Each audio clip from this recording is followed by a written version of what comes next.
C'est dans le lieu de enfant territorial. Donc là-bas, ils se gèrent. Mais quand tu as vécu enfant de territoire, tu as vécu enfant ancestral. C'est lié à tes origines, lié à ton village. Tu as vécu l'enfant lié à ton âme, lié à ton sang. Tu as eu les victoires sur ces trois dimensions d'enfant. La dimension de enfant loué, c'est des gens que tu ne connais pas, mais qui te regardent, qui t'envient, qui te regardent, qui sont jaloux. Ce n'est pas des gens de ta famille, mais qui tu les énerves. Ils te voient, ils veulent te faire du mal. Comme ils ne peuvent pas te faire du mal, ils n'ont pas la force pour te faire du mal. Ils n'ont pas l'onction pour te faire du mal. Ils n'ont pas le pouvoir pour te faire du mal. On les appelle la jaloux. Quand il est jaloux de toi. Il n'a pas l'onction et la force pour te faire du mal. Il s'en va prendre ton nom pour envoyer ça quelque part. C'est là-bas qu'on dit enfant loué. Ce genre de enfant, jusqu'à notre mort, jusqu'au retour de Jésus, on aura affaire à lui. On aura affaire à lui. Amen. Parce que, amen, d'abord, si tu as vécu l'enfant de territoire, tu as vécu l'enfant lié à ton sang, tu as vécu l'enfant lié aux ancêtres, mais l'enfant qu'on loue pour venir comme toi, tu vas finir ça. Parce que tous les jours, il y a jaloux. Il y a jaloux, papa. Tu n'as rien fait, le frère jaloux de toi. Papa, dit encore. Tu n'as rien fait, la soeur jaloux de toi. Papa, dit encore. Elle veut ton petit gars, elle veut ton mari, elle veut ton travail, elle veut ta place, elle veut ta maison, elle veut ce que tu as. C'est-à-dire que quelqu'un se lève, tu ne lui as rien fait. Tu ne le connais même pas. Tu n'es pas de sa famille. Tu ne portes pas son nom. Mais il te regarde et il regarde ton étoile. Ton étoile les lève. Ton étoile le terrasse.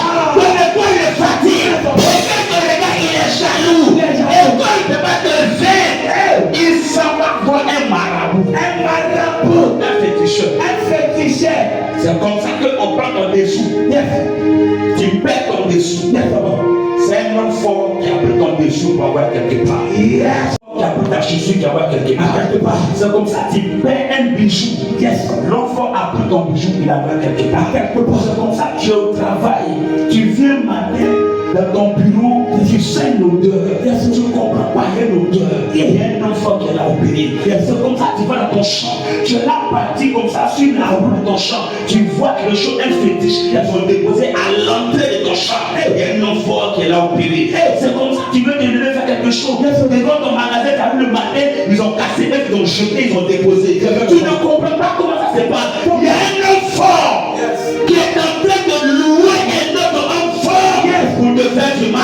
Quel que soit le nom de Jésus, quel que soit le pouvoir de l'enfant, quel que soit l'effet de l'enfant, son pouvoir revient à l'envoyeur. Je dis ça revient à l'envoyeur. Ça revient à l'envoyeur. Le premier qui me dit amen, il reçoit la délivrance. Il n'arrive pas à voir. Il ne peut pas. Et souvent on fait ça. Même dans les hommes de Dieu, ça arrive. Avance, papa, c'est la vérité. Même homme de Dieu, ça arrive. Papa. Avance, papa. Même homme de Dieu, ça arrive. Ça arrive. Il regarde ton niveau, il regarde la dimension. Vous savez, il y a des gens qui te regardent et puis ils voient ton étoile. Amen. Il ne te connaît pas, mais quand il te voit, il voit la grandeur sur toi. Il voit la lumière sur toi. C'est toi qui te négliges. Mais les sorciers, quand tu